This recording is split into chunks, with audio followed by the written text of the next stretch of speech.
Chers téléspectateurs de Vert Pâturage Télévision, c'est toujours un réel plaisir pour nous de nous retrouver devant vos petits écrans pour parler de la femme congolaise qui se démarque dans son domaine du travail. Et aujourd'hui, nous avons le réel plaisir de recevoir sur ce beau plateau, dans ce beau cadre, à l'hôtel Gracia, une dame dynamique et active, la gagnante du prix Excellencia dans le domaine de jeune talent littérature. Elle va parler de son parcours, de tout ce qu'elle est, comment elle a pu se démarquer dans son domaine de travail. Mais bien avant cela, nous allons d'abord suivre son portrait et revenir parler de Gracinda Mabel. Née à Kinshasa le 15 avril 1994, Gracinda Kembi Mabelwanga est originaire du Congo central. Fille du feu Mabelwanga Makenjusi Pierre et des Ala Mafoila Marie-Josée en vie. Gracinda Mabelwanga est troisième d'une famille de 3 enfants, dont 2 filles et un garçon.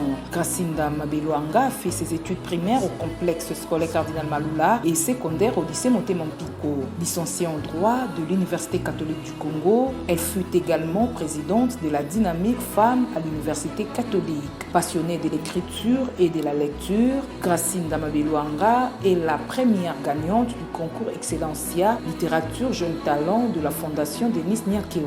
Elle est initiatrice et fondatrice de l'ONG Avocate des Sans Voix ayant pour cible les survivantes des violences basées sur le genre. Elle se veut d'être leur voix devant les instances judiciaires ainsi que devant les institutions d'appui. Très organisée, forte et pleine de confiance en son destin, Gracinda ne recule devant rien pour imposer ses idées. Actuellement, elle est avocate au barreau de Kinshasa de Matete où elle conçoit des plaidoyers, fait des propositions au pouvoir public afin d'accompagner les réformes sur les questions des violences basées sur les genres.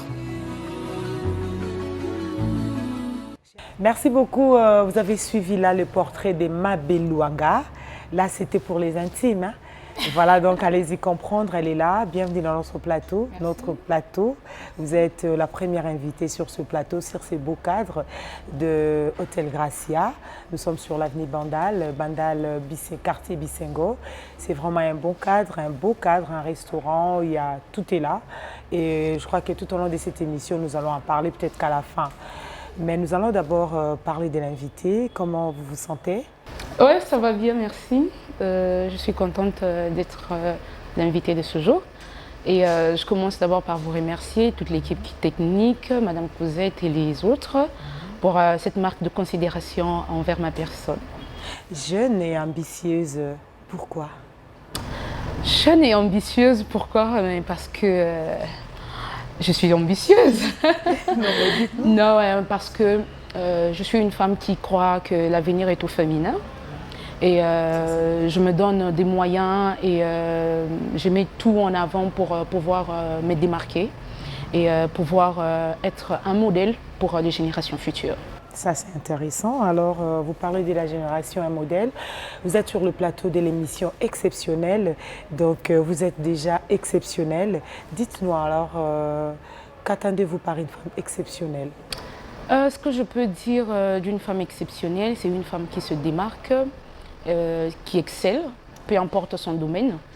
Une femme qui excelle, une femme qui se démarque de la masse, qui se distingue, une femme dynamique, pourquoi pas ambitieuse et qui fait des choses extraordinaires, je veux dire. Le monde ne peut pas comprendre. Voilà, des choses extraordinaires, peu importe le domaine, on peut le dire comme ça. Vous êtes Excellencia, vous êtes avocate, vous évoluez dans le domaine des droits.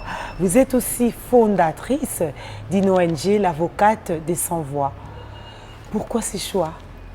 Les choix d'avocate de Sans Voix? De tout ça. De tout ça. Comme je disais à mes amis, je suis une femme à multiples casquettes, oui. Tout à fait. Je suis avocate et j'aime entreprendre dans beaucoup de domaines. Je suis la gagnante du concours Excellencia, jeune talent littérature. De la première dame, oui, de la première dame, le concours de la fondation Denis Nyakeru Tshisekedi. Pourquoi tout ça là? Mais parce que je me dis que il n'y a pas de limite dans ce que nous pouvons accomplir en tant que femmes. Et les limites se trouvent dans la tête. Et en réalité, comme ça, il n'y a pas de limite. Nous pouvons tout faire parce que nous avons une tête, nous avons de l'intelligence, donc rien ne peut nous arrêter. C'est pourquoi je fais tout. Faites tout. Ça se voit d'ailleurs parce que Excellencia, c'est pas facile. Mais vous allez m'en parler. Bien avant de parler de ces prix, comment ça s'est passé pour que vous soyez parmi tant d'autres. Parlez-nous un peu de vos débuts. Comment avez-vous commencé? D'Excellencia? Non, vos débuts, votre petite histoire de vos commencements. De mon commencement Vous êtes sortie de quelque part, non? Oui, je suis sortie de quelque part, bien sûr. Mais je pense que tout a commencé en famille. Je pense que la famille a joué un grand rôle chez moi dans ma vie. Parce que c'est en famille que j'ai reçu plus de motivation.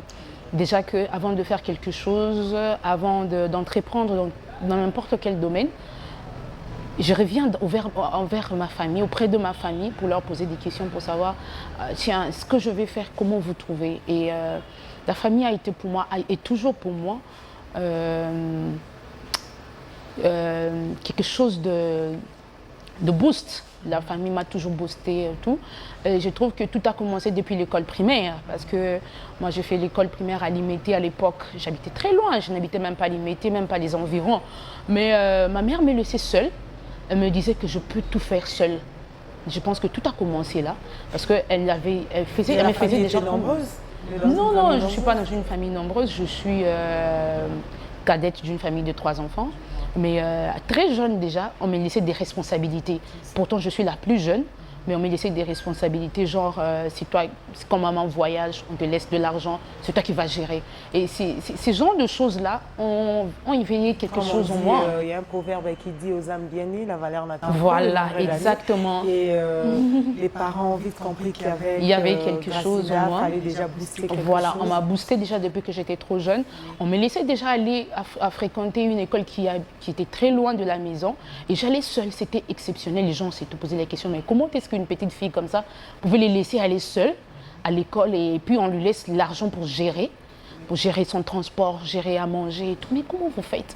Donc je pense que tout a commencé là parce qu'on m'a donné quelques responsabilités. Donc ils ont cru en moi, des gens en famille, et la famille occupe une grande place dans mon cœur et je me disais, bon, si en la famille on croit déjà en moi, donc je peux tout faire. On va faire un petit recul. Vous êtes une femme à plusieurs casquettes. Êtes-vous consciente que ce n'est pas facile d'évoluer dans ces domaines, dans tous ces domaines que vous venez de citer? Oui, je suis consciente pour dire c'est pas facile. C'est pas facile de gérer plusieurs choses à la fois. Dites-nous alors comment vous faites pour gérer cela? Ah, c'est question d'organisation. C'est question d'organisation. J'ai un agenda où je commence déjà à planifier tout au début de l'année. Je sais déjà qu'au mois de janvier, je vais faire telle chose. Au mois de février, juste... C'est qui nous manque parfois. Oui, c'est qui nous manque parfois, nous les femmes. Parce on aime tout embrasser. Laissez-moi dire aux téléspectateurs que c'est vraiment une émission bilingue. C'est une avocate. Allez-y comprendre que s'il y a trop de français, elle va quand même se démerder pour faire plaisir à tous nos fans, quoi. Mais du moins, agenda wanapé bisobasé singeli tozala ranango, c'est important. Je pense que c'est très important d'avoir un agenda et de toujours planifier. Nous les femmes, on planifie pas les choses. On s'est dit bon, le long on a ça la bouille. Et la personne sort, il va faire n'importe quoi. Il s'est dit je vais faire ça, je vais faire ça. Alors que moi, contrairement, j'ai un agenda. Je sais déjà planifier, demain c'est lundi, je vais faire telle chose, mardi je vais faire telle chose. Et mon agenda, je le prépare bien avant. Et j'ai un programme déjà pour le mois de février. Pourtant, nous sommes au mois de janvier. J'ai un programme pour le mois de mars. Je sais que au mois de mars, j'ai telle invitation. Au mois d'avril, j'ai telle invitation. Je vais répondre. Tout est déjà planifié. Donc, l'organisation, c'est le secret, je pense. On peut même dire que c'est la devise qui vous accompagne dans tout ce que vous êtes en train de faire. Oui, c'est la devise parce que sinon, je ne saurais pas gérer, tout gérer. Parce que parfois, j'ai mal à la tête. Bien que j'ai un agenda, mais parfois, j'ai mal à la tête parce qu'il faut tout gérer. Il faut voir ceci, il faut voir cela. Donc, mais puisque tout est bien planifié, je me dis, ça m'aide quand même à évoluer. Est-ce qu'on peut parler de la femme congolaise? Oui, bien sûr. Ici, c'est une affaire qui concerne les femmes. J'aimerais d'abord connaître la lecture. Quelle est la lecture que vous faites de la femme congolaise? Ok, merci pour la question. Moi-même, je suis une femme congolaise. La femme congolaise, je pense que... elle est exceptionnelle, comme l'émission exceptionnelle. Merci. Mais c'est quelqu'un qui s'ignore encore. Qui s'ignore encore, oui. C'est quelqu'un qui s'ignore encore. Nous ignorons notre identité en tant que femme exceptionnelle. Nous ignorons. Parce que je pense que le jour où nous connaîtrons notre vraie identité, on va faire des grandes choses pour ce pays. Et imaginez-vous, il y a beaucoup de femmes congolaises qui sont encore dans l'ombre. Pourtant, elles font des choses merveilleuses. Mais elles s'ignorent, elles ont besoin de quelqu'un pour les booster. Non, on n'a toujours pas besoin de quelqu'un pour nous booster, pour faire de grandes choses. Donc, la femme congolaise, il suffit juste de s'accepter et de connaître qui elle est. Elle va faire de grandes choses. En tout cas, j'ai une image beaucoup plus positive pour la femme congolaise. Ça, c'est intéressant. Alors, sa place pour le développement du pays, pour le selon développement du pays, je trouve que la femme congolaise occupe une place très, très capitale. Parce que, si je dois dire ce proverbe qui dit « éduquer une femme, c'est éduquer toute une nation », déjà que la femme, elle est porteuse de vie, c'est la femme qui donne vie, c'est la femme qui éduque. La place de la femme... C'est la montre que vous êtes passée au lycée parce que je me rappelle qu'avec Mademoiselle de Meyer, paix à son âme, parce que je suis une lycéenne, je fus à l'époque, et elle nous enseignait toujours, il y avait un poème, oh ma mère, oh toi d'amant et tout ça, nous étions obligés de retenir ça. Donc quand vous parlez de la femme, je sens vraiment la place qui occupe dans votre cœur. Exactement, au fait, je suis parmi les personnes qui croient en la femme. C'est pas parce que je suis d'abord femme, mais je crois que ce n'est pas en vain que Dieu a fait de nous femmes, parce qu'il y a quelque chose en nous que nous devons mettre au vu au-dessus de tout le monde. Donc je me dis que la femme congolaise, puisqu'on parle de la femme congolaise, elle doit d'abord connaître son identité pour pouvoir émerger. Donc jusque-là, plusieurs, elles ignorent encore leur identité, pourtant elles peuvent faire beaucoup de choses. Nous occupons une place capitale au sein de cette nation, mais il suffit d'abord de s'accepter, de se connaître. Est-ce qu'elle a cette chance-là? Oui, je pense... De contribuer au développement de notre pays. Est-ce qu'elle a cette chance-là? Parce que beaucoup de femmes se posent des questions. Par rapport à la place, elle est déjà capitale. Mais elle se dit, est-ce que j'ai cette chance?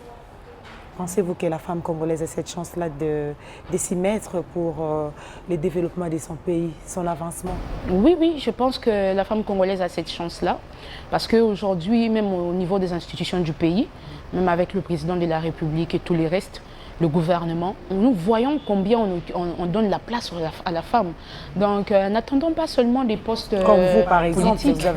vous avez eu la chance d'être excellencia. Bon, pour excellencia, je ne dirais pas c'est la chance, mais je dirais que c'est le travail.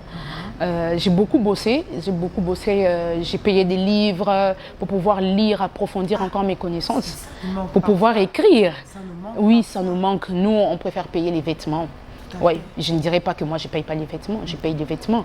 Mais quand il faut m'y mettre, quand il faut se donner, quand je sais d'où je vais, donc je mets tout le moyen en marche. Donc, et c'est comme je disais avant, la société congolaise a déjà compris qu'il faut donner la place à la femme congolaise. Mais c'est maintenant à cette femme-là de croire en elle pour pouvoir avoir cette place-là et de pouvoir ne pas nous sous-estimer, voilà. Et puis d'être compétente, de mettre tous les moyens en jeu pour pouvoir avoir cette place-là. Parce que la société, elle nous a déjà accepté, elle nous a déjà donné cette place-là.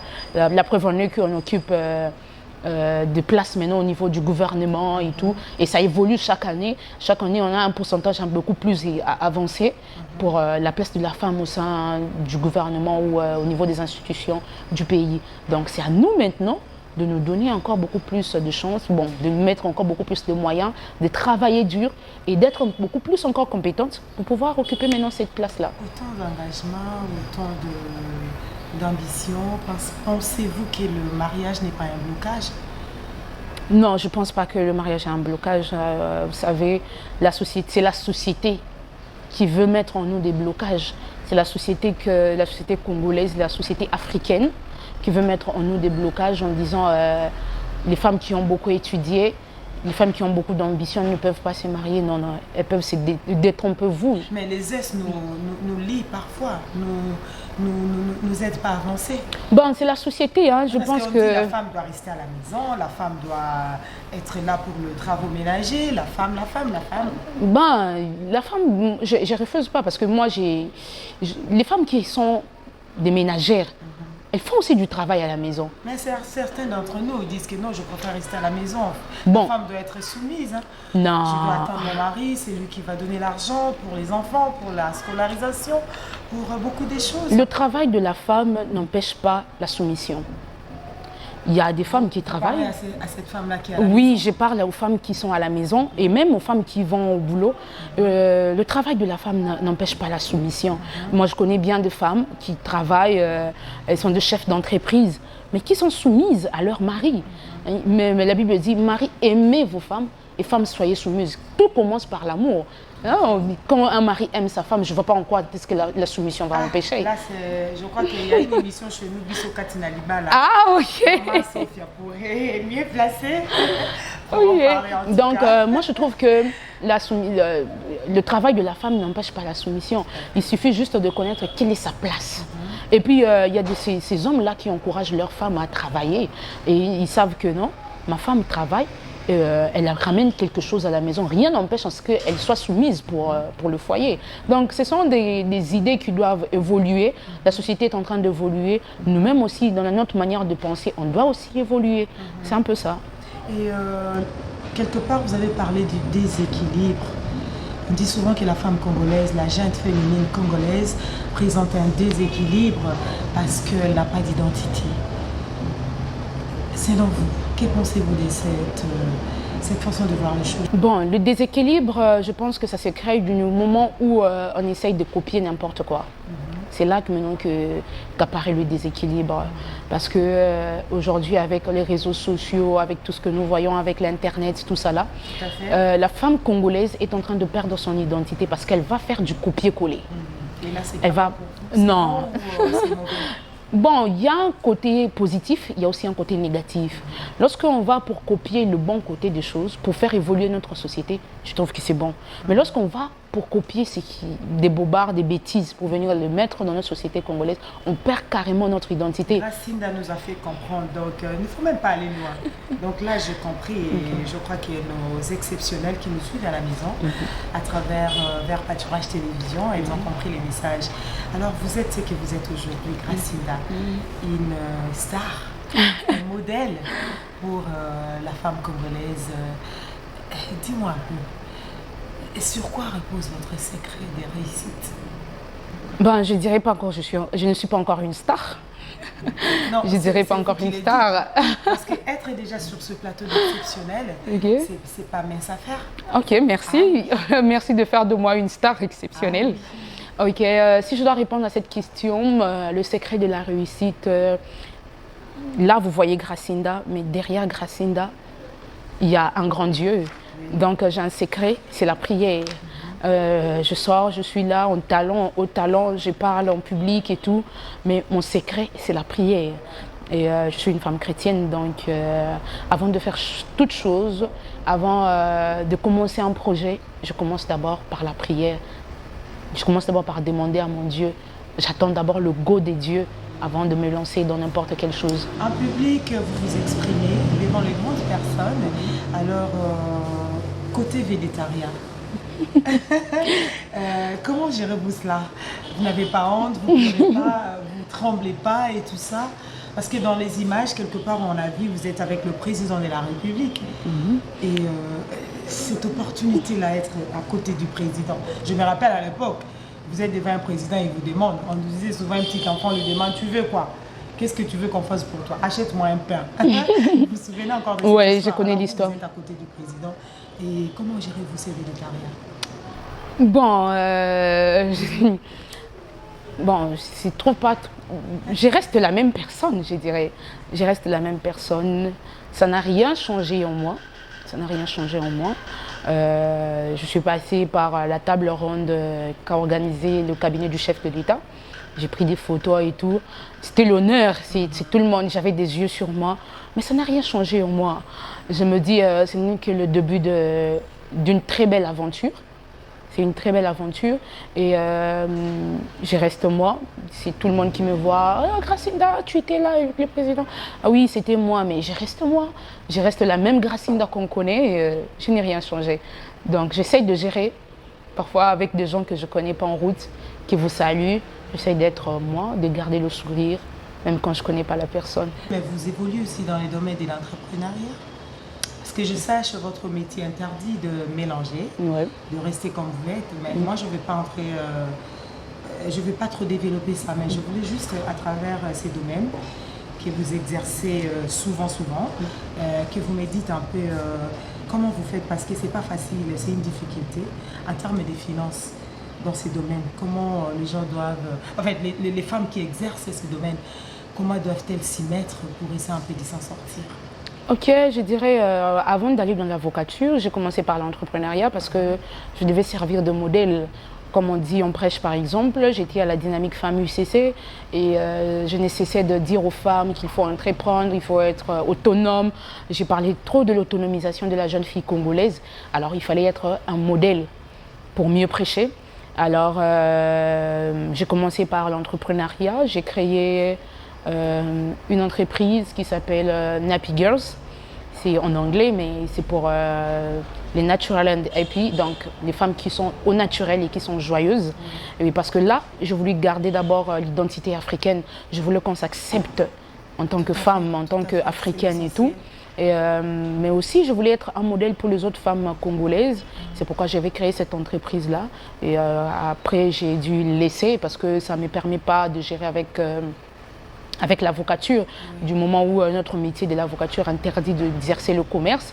Alors, je l'ai laissé auprès des femmes qui sont intelligentes, qui sont licenciées, graduées et même diplômées d'État. Mais dans mes débuts, c'était vraiment pas facile parce qu'il fallait avoir des moyens.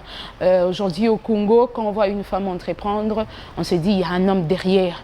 On se dit elle a eu un fonds quelque part. Mais je veux vous dire, chère femme, j'ai commencé avec rien. Je n'avais que de l'expérience. Je n'avais que le talent, parce que je ne dois pas l'ignorer. J'avais un talent du côté coiffure. Je me disais, bon, j'ai un talent. Là, je venais de finir, avec l'université. Je dis, tiens, j'ai un talent au moment où je n'ai pas encore de l'emploi. Pourquoi ne pas créer de l'emploi avec le talent? Et j'ai commencé avec rien, seulement avec mon talent. On va d'abord voir comment ça se passe d'abord au salon. Parce que de temps en temps, vous allez quand même là-bas. Je vais juste pour voir, échanger avec les femmes. Oui, parce que moi, je suis... Oui, ça me fait du bien d'être là avec les femmes et j'aime rester à côté de femmes, voir ce qu'elles pensent parce que ça me permet aussi, ça me donne de l'inspiration pour ce qu'on peut faire pour la femme congolaise demain. Je ne dois pas rester seulement dans le cabinet, je fais rien, je fais seulement des trucs d'avocature sans pour autant être aux côtés des femmes et connaître ce qu'elles veulent, ce qu'elles aiment et tout. C'est pourquoi parfois un samedi, je peux y aller parce que moi-même aussi j'aime me faire belle et je peux y aller pour me faire belle et puis je profite pour poser des questions, comment ça se passe, comment je lance des sujets où elles ne savent pas pourquoi moi je lance ce genre de sujet, juste pour avoir leurs avis et pour pouvoir organiser d'autres projets et faire encore quelque chose de grand pour les femmes qu'elles sont. C'est intéressant. Gracinda ne nous a pas raconté comment ça s'est passé le prix Excellencia. Vous ne nous avez pas dit jusque-là. Ah bon? Donc, racontez-nous un peu comment ça s'est passé. Il y avait un appel qui était lancé. Effectivement, au fait, le combat de... Bon, aujourd'hui, vous avez vu directement Gracinda Excellencia et Gracinda Excellencia, mais le combat, j'ai commencé le combat depuis 2016. Depuis 2016, depuis que j'étais à l'université, c'est là que j'ai commencé le combat. Notre combat a été récompensé maintenant avec Excellencia. Pourquoi? Parce que quand j'ai vu l'offre sur Twitter. Alors, on a demandé, la fondation de la Première Dame a demandé à ce qu'on envoie des textes. Alors, d'écrire un texte, un poème, on a donné toutes les conditions, il ne fallait pas dépasser le nombre, tout ça là, et ça devait être une poésie, tout ça là. Il y avait deux catégories, il y avait une catégorie violence basée sur le genre, et puis il y avait aussi une catégorie de drépanocytose. Alors, je me suis dit, mais tiens, c'est mon combat ça, de violence basée sur le genre. Pourquoi ne pas écrire? Pourquoi ne pas être la voix des sans-voix? Puisque je suis déjà la voix des sans-voix, alors il faudrait mettre maintenant à l'écrit tout ce que je fais. Ouais. Alors, je me suis dit, bon, je vais postuler. Je sais qu'il y aura beaucoup de gens qui vont écrire, mais bon, j'ai pas baissé les bras. J'ai commencé à payer des ouvrages. Bon, j'en ai déjà des ouvrages, mais j'ai encore approfondi encore. J'ai encore payé des ouvrages. J'ai payé des ouvrages. Et j'étais là en train de lire, matin, midi, soir. Donc, parfois, il faut aller au boulot, parfois, il faut s'occuper des autres affaires, mais puisque je devais écrire, je n'avais pas de choix. J'étais en train de lire. Et j'ai beaucoup lu, beaucoup d'ouvrages, des ouvrages d'auteurs congolais, des auteurs européens et tout. Et avec ce que nous vivons déjà avec notre ONG, puisqu'il y a beaucoup de femmes qui viennent témoigner leur situation parce qu'ils ont besoin d'aide et tout, il fallait écrire. Alors je me suis mis à écrire. Et j'ai beaucoup écrit, jusqu'à ce que j'envoie mon poème au site. Et un bon jour comme ça, j'ai vu mon nom sur Twitter, que j'étais la première gagnante. Et bien j'étais émerveillée et je me suis dit, bon, un combat depuis de 2006 et qui se voit récompensé par un poème. Et mon poème n'était pas n'importe quoi, parce que il fallait vraiment mettre les lecteurs dans le bain. Il fallait les plonger vraiment dans le bain du vécu de la femme congolaise. Alors, j'ai réuni toutes les histoires de ces femmes-là violées et tout. Alors, ça vous a pris du temps? Bon, ça m'a pris du temps. C'était en un seul jour ou non. Question de 2 ou 3 semaines? J'ai fait, je pense, 3 semaines pour écrire, parce qu'il faut écrire, pour écrire, il faut respecter les règles de la poésie, tout ça là, le français, tout ça là. Ouais, j'ai fait la pédagogie générale, j'ai fait le droit, donc j'ai pas fait le latin philo, mais puisque c'est ma passion. Donc quand j'étais en train d'écrire, j'étais tellement passionnée de ce que j'écrivais et tout, et avec tout ce que j'ai fait avec les femmes et tout, les femmes que nous recevons dans le cadre des violences et tout, je m'étais mise dans la peau d'une victime, d'une survivante de violences. Ouais. Parce que je pense que mon texte a gagné parce que je m'étais d'abord mise dans la peau des survivantes de violences. Et j'ai tout mis, j'ai tout écrit. Et bon, il y avait des grands jurys. Hein. Moi-même, je ne croyais pas que j'allais être à la tête de ce grand concours parce qu'il y avait plus de 5000 candidats au concours et mon texte a été le premier texte. Wow. J'étais j'étais émerveillée. Je me disais, ben bon, ça c'est les choses de Dieu. Oui, le travail. Et puis il y avait Dieu et c'est ce qui a fait la réussite. Il y avait beaucoup d'écrivains, les écrivains ont corrigé, des grands membres du jury de la FENCO, la Fédération des femmes des lettres du Congo, ils ont corrigé tout ça là et ils ont jugé que non, mon texte devait être le texte gagnant. Donc c'est parce que je m'étais mise dans la peau des survivantes des violences sexuelles. Ça c'est bien. Et vous avez eu les prix. Oui, et j'ai gagné mon prix. Et déjà en photo, à côté de la première dame. Oui, à côté de la première dame. Pour vraiment éblouie là, sublimée même, si je peux dire ça. Oui, j'étais très éblouie, j'étais sous l'émotion en même temps. La fierté aussi de la famille. Hein. Oui, la fierté. Bon, vraiment la fierté, je trouve. Ça vous a ouvert à quelque chose, hein. Ces prix vous ouvrent à des opportunités? Oui, à des opportunités. Comme quoi, par exemple jusque-là, il n'y a pas encore de grandes opportunités, mais je crois qu'en l'avenir, il y en aura, parce qu'on va travailler de mèche avec la fondation de la Première Dame, fondation Denise Nyakeru Tshisekedi, parce qu'elle aussi, cette fondation-là, elle est pour mettre fin aux violences, de violences sexuelles. Et dans son objet, elle veut mettre fin, elle lutte contre les violences basées sur le genre. Donc je pense que dans l'avenir, on va travailler avec la fondation parce que ce n'est pas seulement l'affaire de la Première Dame, c'est l'affaire de tout le monde. Ouais. De toutes les femmes congolaises. Et là, maintenant, nous pouvons parler directement de votre ONG. Pourquoi avez-vous dénommé cela l'avocate des sans-voix? Je dirais que c'est une inspiration d'abord. Qui vous a inspiré à avoir cette dénomination? Bon, cette dénomination d'abord parce que ma casquette professionnelle, je suis avocate, donc je me dis ça va de pair avec ce que j'ai fait. L'avocate de sans-voix. Pourquoi j'ai dénommé ça avocate de sans-voix? Parce qu'aujourd'hui, au Congo, bon, en Afrique, pour avoir un avocat, il faut avoir des moyens. Oui. Pourtant, il y a beaucoup de personnes qui souffrent, qui n'ont pas assez de moyens. Alors, ces personnes-là qui n'ont pas de moyens, la voix, donc quand j'écris avocate des sans-voix, oui, voix de la gorge, du cri, des personnes à qui ne savent pas à qui crier, à qui... qui sont victimes. Voilà, qui sont victimes. Parce que les survivantes des victimes, non, généralement, elles ne savent pas où aller. Parce qu'elles se disent, je vais aller voir un avocat, il va me demander de l'argent.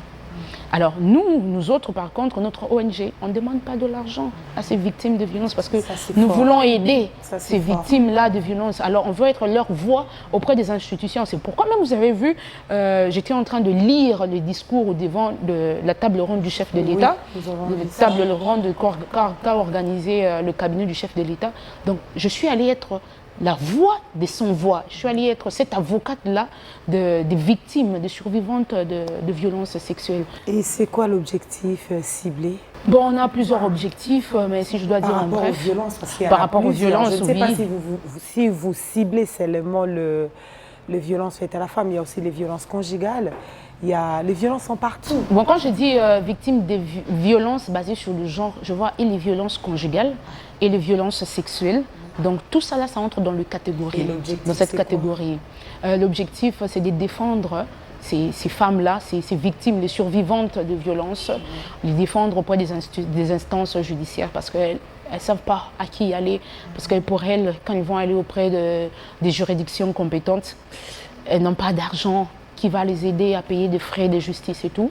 Alors, nous sommes là pour leur défendre, mais aussi, on ne s'arrête pas seulement du côté défense, du côté juridique, mais on va aussi du côté psychologique. Donc, au sein de l'ONG, nous avons aussi des psychologues, on a des médecins, parce qu'on risquerait de trouver des personnes qui n'ont pas été victimes, mais qui viennent seulement, parce qu'elles savent que là-bas, elle aura du riz, elle aura... Non. Mais nous, au moins, on a des médecins qui doivent voir comment ça a été, des psychologues, pour leur aider du point de vue mental et aussi du point de vue social, pour pouvoir se réinsérer dans la société. Voilà un peu. Et en quoi votre carrière il y a cette noble mission? C'est le destin ou un concours des circonstances? Je dirais qu'un avocat, c'est d'abord celui qui plaide... c'est lui qui plaide pour ceux qui n'ont pas de moyens. Voilà.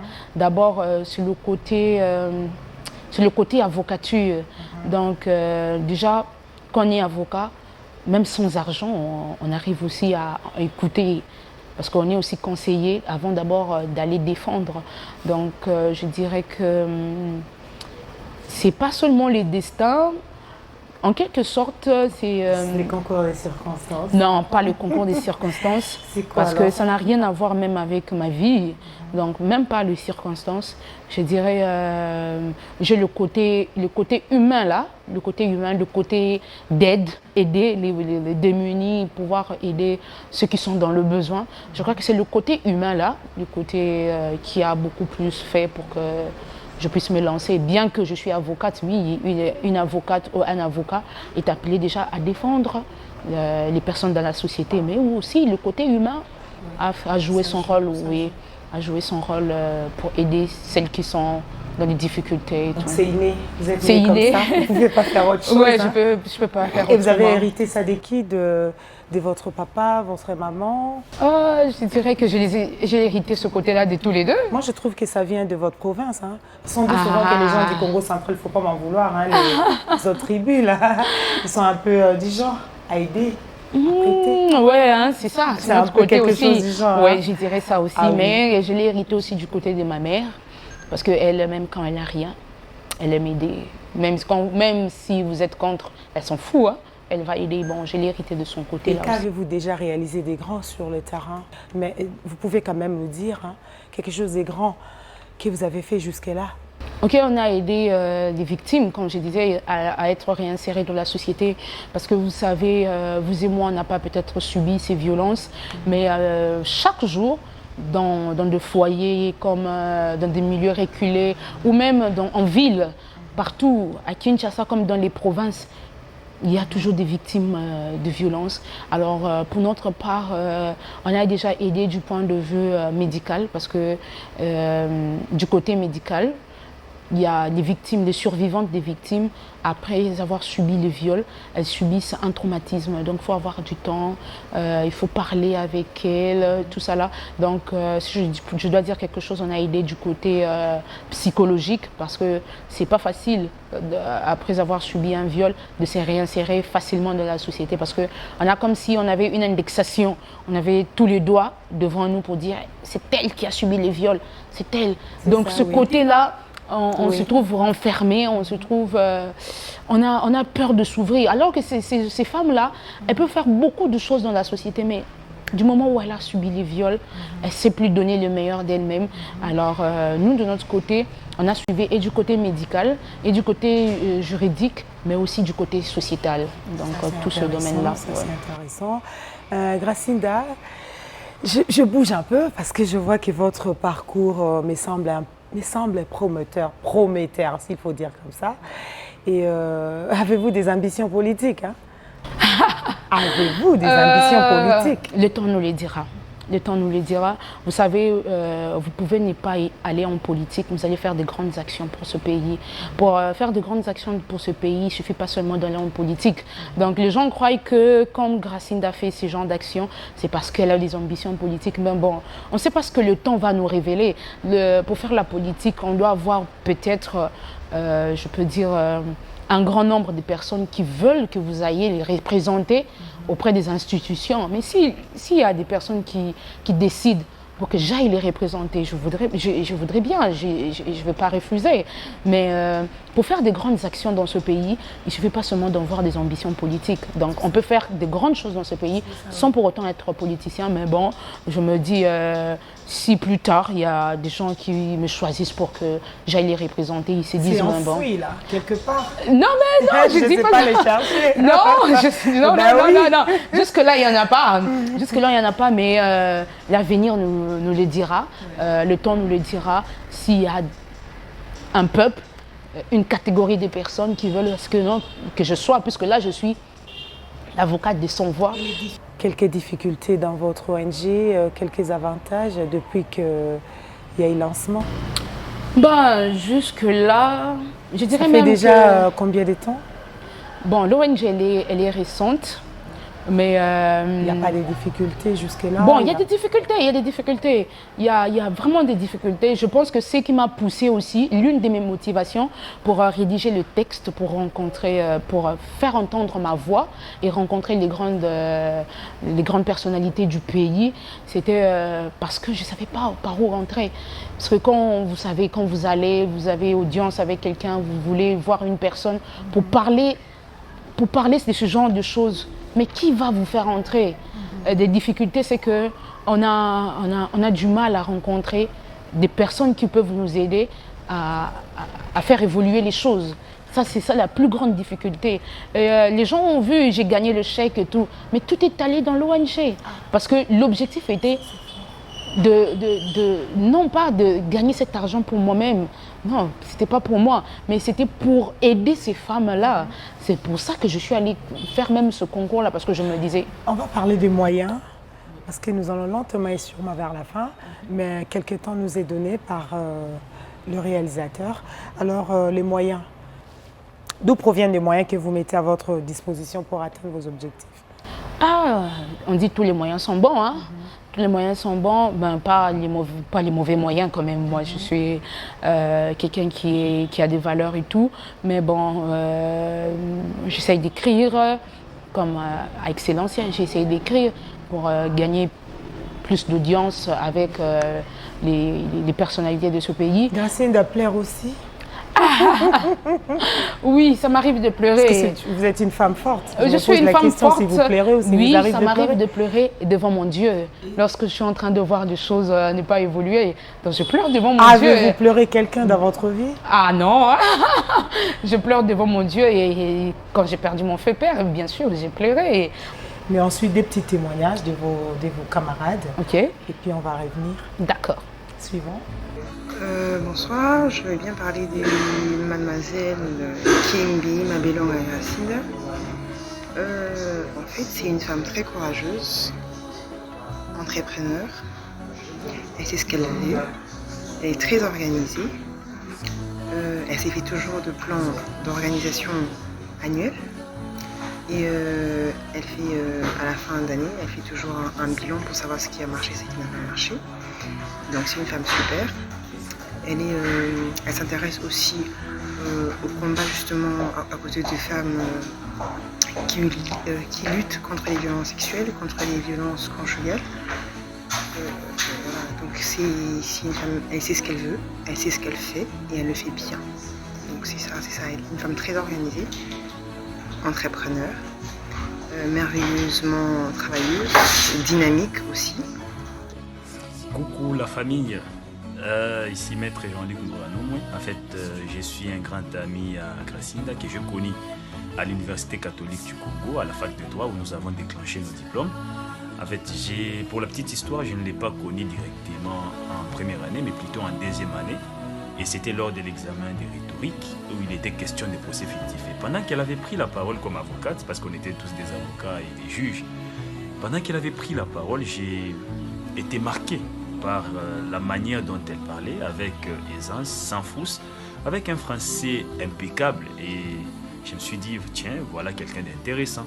Je l'ai approché sur base de ça.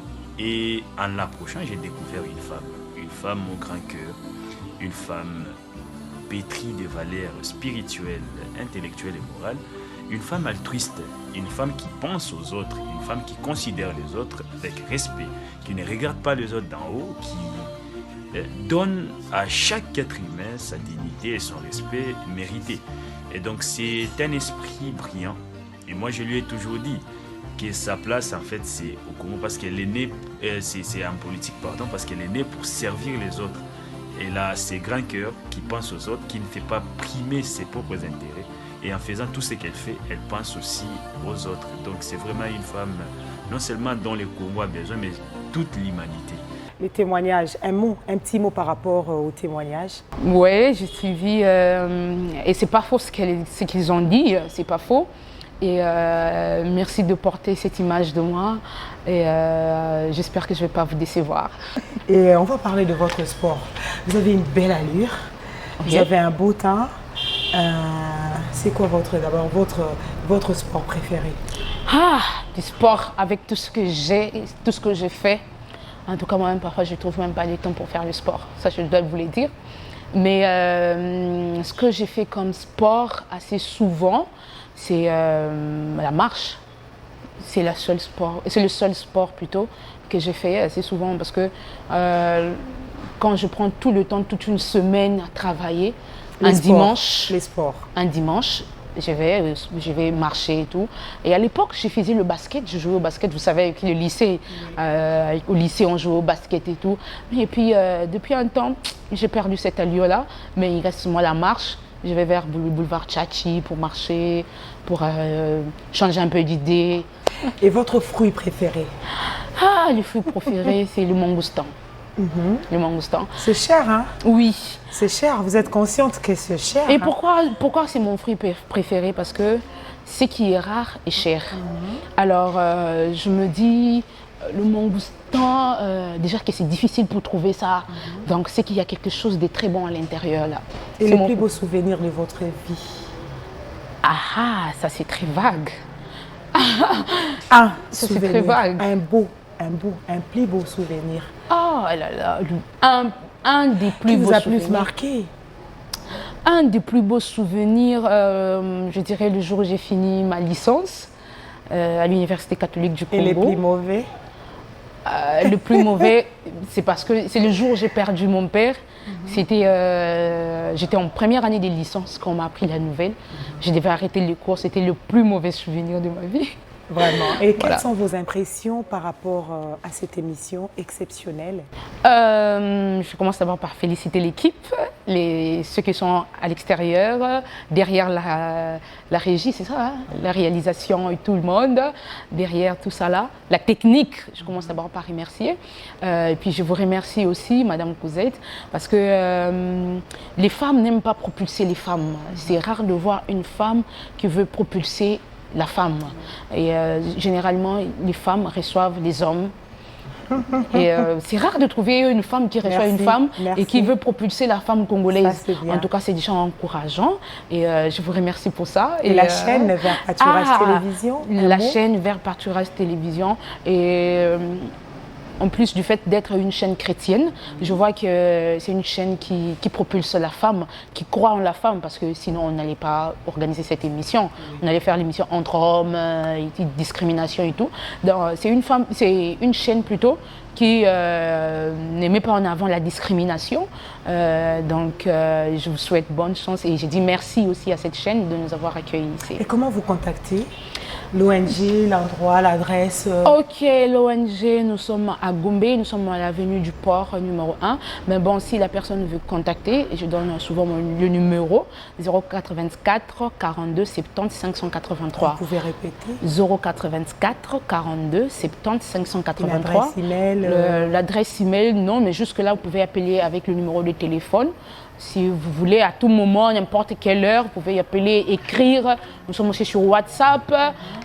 Donc, vous pouvez appeler à tout moment. Et sinon, elles peuvent aussi, les victimes ou les personnes qui veulent contacter l'ONG, elles peuvent aussi passer par l'émission et appeler Madame Cosette. Elle va vous mettre en contact avec l'ONG. C'est fini, votre mot de la fin? Merci beaucoup. Merci pour cet accueil beaucoup chaleureuse. Beaucoup chaleureux plutôt, allez-je dire.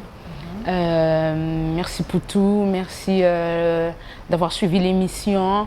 En tout cas, j'aimerais encourager les femmes à ne pas baisser les bras, à commencer petit, à être focus sur leur objectif, à être beaucoup plus organisés et ensemble nous irons plus haut. Voilà, merci chers téléspectateurs de Vert Pâturage Télévision, c'est vraiment la fin. Mais bien avant cela, j'aimerais quand même parler du cadre qui nous a donné l'espace pour présenter cette émission exceptionnelle. Nous sommes à l'hôtel Gracia, c'est sur l'avenue Boula, numéro 379, dans la commune des Bandal, quartier Bissengo, non loin de la paroisse de l'église catholique Saint-Michel. Et c'est vraiment un hôtel qui en son sein, a plusieurs services, entre autres lunch bar, un restaurant, des chambres luxueuses, 2 appartements, des salles de conférences, des réunions. Donc il y a beaucoup de choses en son sein. Vous pouvez venir contacter Franck Kachunda, c'est lui le gérant. Il peut vous donner plus de détails par son numéro. Et voilà, donc merci au gérant et aux propriétaires de cet espace pour m'avoir donné l'opportunité et aussi nous avoir considéré, nous Vert Pâturage Télévision, pour présenter cette émission. Vous avez suivi Gracinda Mabeloanga, c'est une femme exceptionnelle, une excellencia, un modèle, une femme de droit qui a parlé de ce qu'elle est, de sa fondation, de son ONG, l'avocate des sans-voix. Elle a tout parlé, elle a dégagé des choses très importantes. Vous avez à le suivre, c'était vraiment waouh. C'était très bon, alors nous tous, nous pouvons mettre la main dans la pâte pour essayer un peu de reconstruire ces beaux pays, notre pays, la RD Congo. La femme, nous comptons sur vous, on peut tout faire, il suffit d'y croire. Merci de nous avoir suivis. Prochain numéro sur votre chaîne télévisée que vous aimez beaucoup, Vert Pâturage Télévision.